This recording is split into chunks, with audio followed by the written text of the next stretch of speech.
का इतना माहौल अच्छा नहीं था, तो आपको सभी परिस्थितियों से गुजरना पड़ता था, इक्विपमेंट से लेके कोचेस से, या ग्राउंड क्यों ना हो। तो सेम मेरा भी वही था, लेकिन वहाँ पर कुछ सीनियर ऐसे थे जो काफ़ी सपोर्टेड थे। कोचेस से ज़्यादा हम लोग का सीनियर का सपोर्ट रहा, जिन्होंने अपने इक्विपमेंट्स हम लोग को चांस दिए खेलने के लिए कि आप प्रैक्टिस करिए। वहाँ से एक लगाव आया कि मुझे खेलना चाहिए, लेकिन एक दिमाग में ये नहीं था कि उसमें फ्यूचर बनेगा स्पोर्ट्स में। मेरे फादर टीचर हैं, तो वो हमेशा मुझे एज अ टीचर वो समझाते थे कि पढ़ाई में आप आगे जाइए, लेकिन मेरा जुनून बोल सकते हैं कि जो मेरा लगाव था वो स्पोर्ट्स की तरफ था। वहाँ से मेरी हॉकी की शुरुआत हुई। देन मैं कंटिन्यू 2015 में एकेडमी में आके वहाँ से मैं इंडियन कैंप की तरफ बढ़ता है। तो और सबसे बड़ी बात ये भी कि सलोनी, बड़ी खास बात ये है कि देखिए बड़ी ही छोटी उम्र से इन्होंने शुरू कर दिया था। मतलब लोगों को इतना सफ़र लंबा तय करना पड़ जाता है। हमारे बीच में अनु भी बैठी है, लेकिन वहीं शायद इस मामले में विवेक लकी रहे।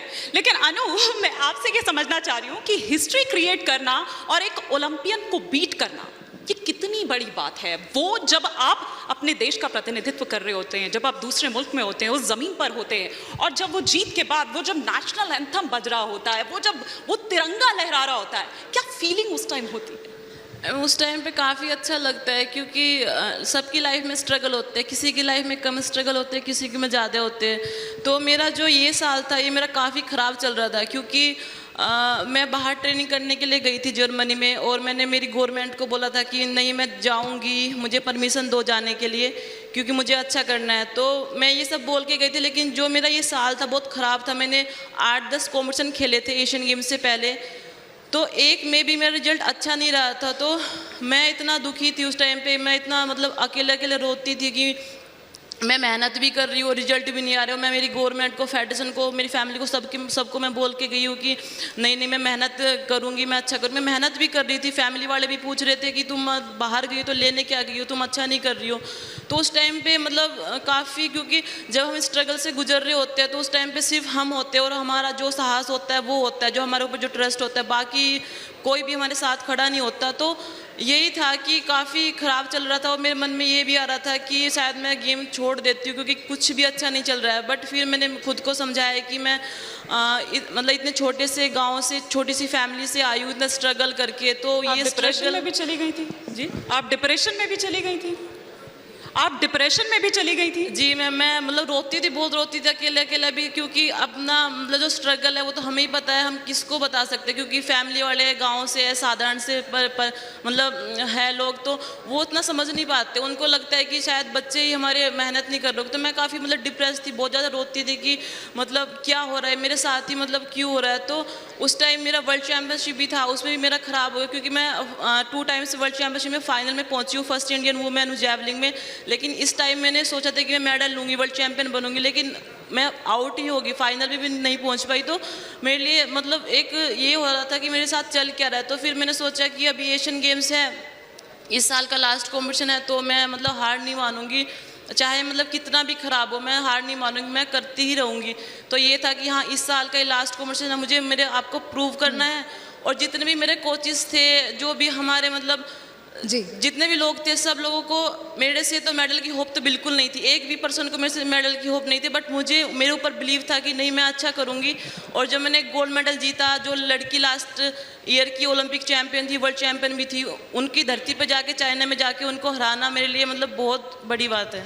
जी, मतलब अपने आप में यहाँ पर तालियां होनी चाहिए, क्योंकि हार नहीं मानना, ये मंत्र जो है खिलाड़ियों के लिए सबसे ज़रूरी होता है, और यही यहाँ पर अनु दोहरा रही हैं। विवेक, हार ना मानने का जिक्र क्योंकि अनु ने किया है, एक दौर ऐसा आया बीच में आपके करियर में जब आपको चोट लग गई, आपको लगा कि एक ब्रेक आ गया, लेकिन उस ब्रेक से उभर कर, जैसा कि अनु ने भी कहा, आपने भी हार नहीं मानी। ज़रा वो किस्सा भी साझा करें। आई थिंक 2015 की बात है, जब मेरा कॉलर बोन ब्रोक हुआ था प्रैक्टिस के टाइम पे, और 15 साल का था उस टाइम में। देन सडनली उसके बाद से मेरे कोचेज और जो फैमिली का सपोर्ट रहा, उसकी वजह से मैं उस चीज़ से निकला हूँ।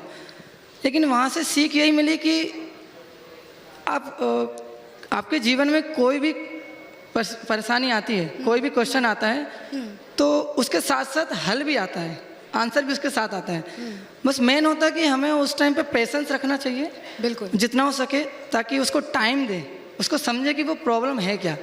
तो सेम मेरे लाइफ में वही हुआ था कि वो प्रॉब्लम आई मेरे को, मेरे ब्रदर का काफ़ी सपोर्ट रहा, जिसने मुझे काफ़ी समझाया कि नहीं, स्पोर्ट्स पर्सन की लाइफ में इंजरी एक पार्ट है। अगर वो इंजरी किसी के लाइफ में नहीं आती तो वो स्पोर्ट पर्सन नहीं कहलाता। ये स्पोर्ट्स लाइफ का एक पार्ट बोल सकते हैं, एक लाइफ का जर्नी का है। मतलब ये रूल है स्पोर्ट्स का कि इंजरी आई और उसके बाद रिकवर करना है और पूरी ताकत लगानी या है। जैसे आप बोलते हैं, सभी लोग बोलते हैं कि शेर जब पीछे हटता है तो एक लंबी छलांग के लिए जाता है, तो सेम एक स्पोर्ट्स पर्सन की लाइफ में इंजरी जब आती है तो वो एक लंबी छलांग मारने के लिए आती है। एंड सेकेंडली कि मेरा यही था कि मेरे अंदर हमेशा मोटिवेशन ये था कि कभी पसीना व्यर्थ नहीं जाएगा। आप मेहनत को खरीद नहीं सकते, पसीने को खरीद नहीं सकते, तो आप जितनी मेहनत और पसीना बहाएंगे उसका फल जरूर आपको भगवान देगा। तो मेरे अंदर मोटिवेशन था, उसकी वजह से लाइफ कुछ बदलती है क्या? इसके बाद कुछ बदली चैंपियन बनने के बाद, आस पड़ोस में हो, जैसे हमने देखा है कि कभी भी कुछ ऐसा होता है तो फीमेल फैन फॉलोइंग बहुत ज़्यादा बढ़ जाती है, रिश्ते आने शुरू हो जाते हैं, ऐसा कुछ भी हो गया था क्या? डेफिनेटली नहीं हुआ पड़ोस में, नहीं वो हुआ, ब्लश हमने कर देखा रहे हैं, नीरज वो चोपड़ा ब्लश के कर रहे हैं टाइम मानी, वो ब्लश कर रहे हैं। नहीं, गांव में एक गांव एरिया से निकलते हैं और कुछ टाइम के लिए तो आपके जहाँ पे आप रहते हैं वहाँ पे भी, मैं जैसे इटारसी से हूँ, इटारसी से भी अंदर एक गांव है श्रीनगर, तो मुझे इटारसी में भी नहीं जानते थे। लाइक जब मेरे पास ओलंपिक का मेडल आया, देन एशियन गेम्स का मेडल आया, उसके बाद से काफ़ी रिश्तेदार भी आ गए। रिश्तेदार आ गए कि रिश्ते आ गए? रिश्ते अभी नहीं, अभी तो लाइक उम्र ही कम है, लेकिन रिश्तेदार काफ़ी आ गए कि अच्छा हमारे यहाँ से रिलेशन में है, या फिर काफ़ी फ्रेंड्स बढ़ गए। बोलते कि जब आपके पास कुछ नहीं रहता तो फ्रेंड्स आपके वो ही अच्छे हैं जो कुछ नहीं होने के बाद भी हों और कुछ आने के बाद भी हों। तो जब आया तो काफ़ी फ्रेंड हट भी गए, कुछ फ्रेंड रह भी गए। तो ये सब चीज़ें आती हैं, लाइफ चेंज होती है, और एक स्पोर्ट पर्सन की लाइफ बहुत जल्दी चेंज होती है। क्यों? क्योंकि वो जल्दी अचीव कर पाता है, वो दुनिया और लोगों से पहले जल्दी देख पाता है, क्योंकि वो स्पोर्ट्स लाइफ में घुसा हुआ है, और स्पोर्ट्स आपको पूरे वर्ल्ड दिखाता है कि आप किस वर्ल्ड में जी रहे हैं। क्योंकि ये जिक्र कर दिया है हिमानी ने, तो मैं अनु से भी पूछना चाहूँगी। अनु, एक हीरोइक मोमेंट आता है, वो आपके लिए वो जो पल होता है वो ऐसा होता है कि सब कुछ लगता है कि सब कुछ बदल गया आसपास का। वो पल जब आया और उसके बाद जब आप भारत वापस आए, कितना बदला, क्या बदला?